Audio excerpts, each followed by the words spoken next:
নারায়ণগঞ্জে হকার ও অটোরিকশা চালকের কাছে জিম্মি হয়ে পড়েছেন শহরবাসী। শহরের প্রধান সড়কের ফুটপাত দখল করে গড়ে উঠেছে দোকান।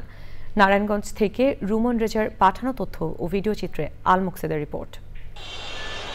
চাষারা থেকে নিতাইগঞ্জ এই 2 কিলোমিটার এলাকা নিয়ে নারায়ণগঞ্জের প্রধান সড়ক, আর একটি সড়ক খানপুর থেকে পঞ্চবটি। এই দুইটি সড়ক ছাড়া রয়েছে অলিগলির কয়েকটি সড়ক। হাজার হাজার যানবাহন চলাচল করার কারণে যানজট পরিস্থিতি নিয়ন্ত্রণের বাইরে চলে গেছে।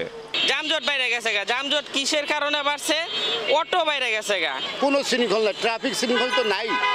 আর রাস্তা যে আমরা পারাপার হই এখন খুব রিস্ক। 20 লাখ লোকের বসবাস নারায়ণগঞ্জ সিটি কর্পোরেশন এলাকায়।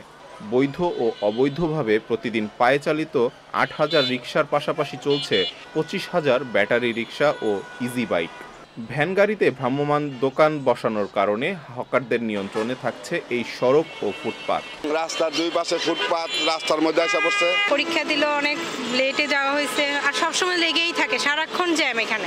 শহরে বাস ও ট্রাক চালানোর জন্য সিরাজদৌলা রোড দিয়ে বিকল্প ব্যবস্থা থাকলেও সেই সড়ক ব্যবহার না করে প্রধান সড়ক দিয়েই চলছে বাস ট্রাক।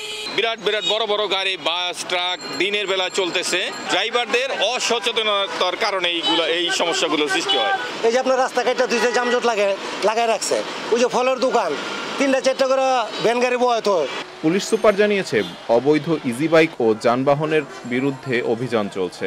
আমরা শহরের যেসব কেন্দ্রগুলো এন্ট্রি পয়েন্ট ছিল, অবৈধ ইজি বাইক আসার ব্যাপারেও আমরা খুব বাধা ধরা নিয়ম করেছি।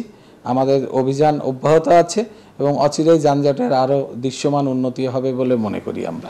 সড়কে শৃঙ্খলা ও ট্রাফিক ব্যবস্থা সঠিকভাবে নিয়ন্ত্রণের মাধ্যমে যানজটের দুর্ভোগ থেকে রক্ষায় দ্রুত নিরাপদ সড়ক ব্যবস্থা চায় নগরবাসী।